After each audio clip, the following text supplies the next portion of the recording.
Hello বন্ধুরা, সবাই কেমন আছে? আশা করি সবাই খুব ভালো আছে, আর আমি তো ভালোই আছি।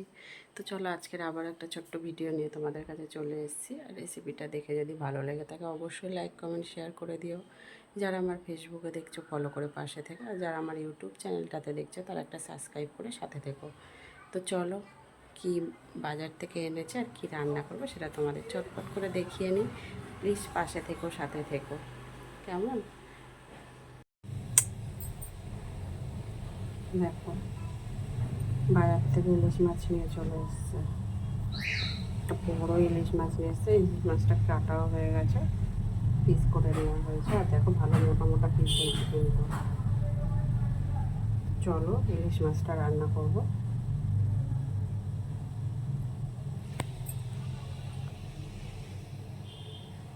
দেখো, ভালো বড় বড় সাইজের ইলিশ পিস হয়েছে। তো দেখো বন্ধুরা, মাছটা রান্না করার জন্য এটা তোমার আদা নিয়ে নিয়েছি, একটু বেশি করেই আদাটা নিয়েছি। সাদা জিরে নিয়ে নিলাম,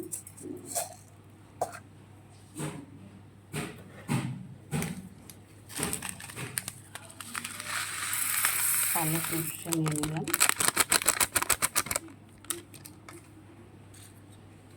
কয়েকটা শুকনো লঙ্কা নিয়ে নিলাম, কয়েকটা কাঁচা লঙ্কা নিয়ে নিলাম। এবার এটাকে পেস্ট করে নেব।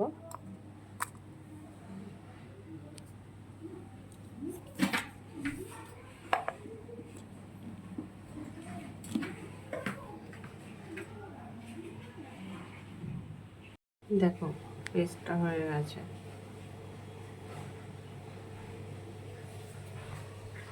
আর এদিকে দেখো, পেস্টটা এবারে একটু দিয়ে দেবো।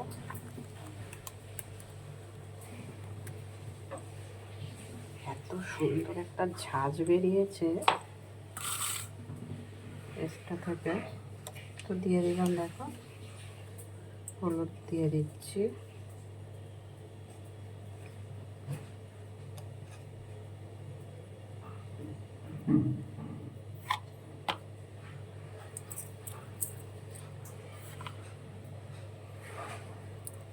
নুন দিয়ে দিলাম,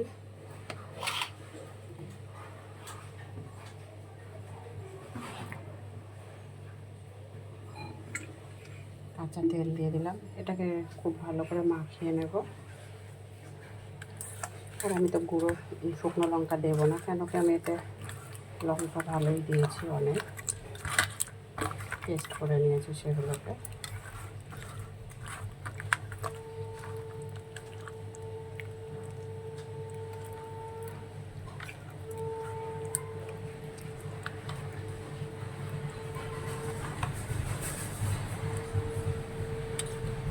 একটু ভালো করে গায়ে করে মাখিয়ে নিতে হবে।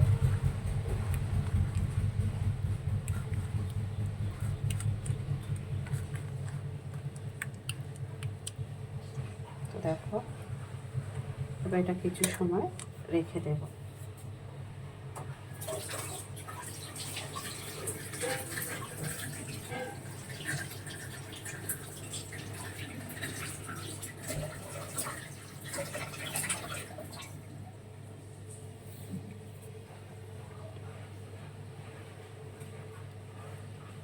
তারপর এদিকে কড়া বসানো গেছে, কড়ার তেলও গরম হয়ে গেছে। কালো জিরে ফোড়নে দিলাম, গ্যাসটা এবার একটু কম করে দিই।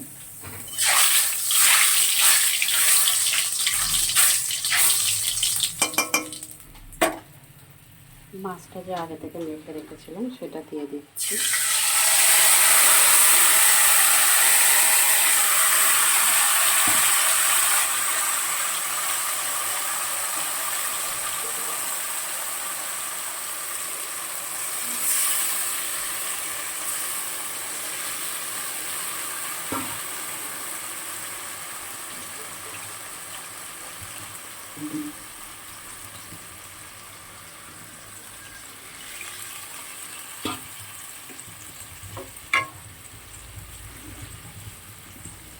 মাটিগুলোকে একটা একটা করে দেবো।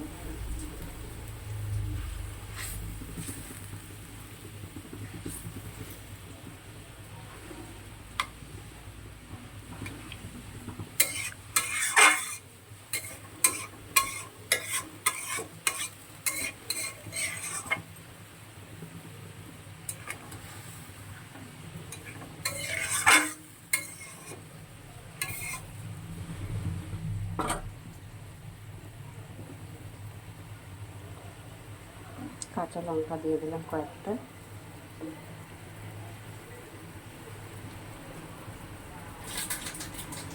সর্ষের তেল দিলাম।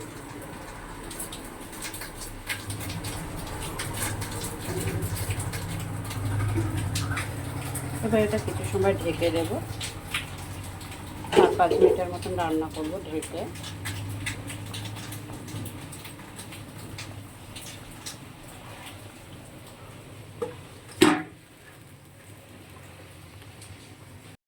দেখো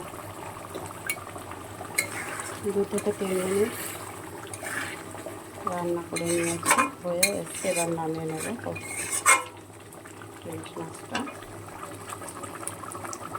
এবার একটু গ্যাসটা কম করে দিয়ে আরও 2 মিনিটের মতন রান্না করবো, করে তারপরে নামিয়ে নেবো।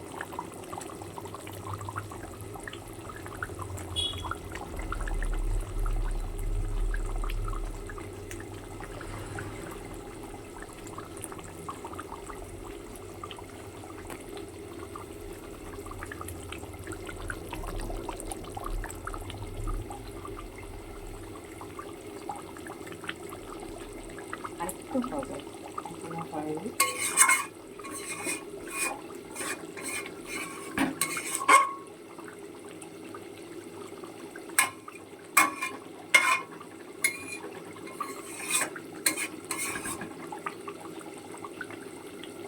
একটু হলে নামিয়ে নেব।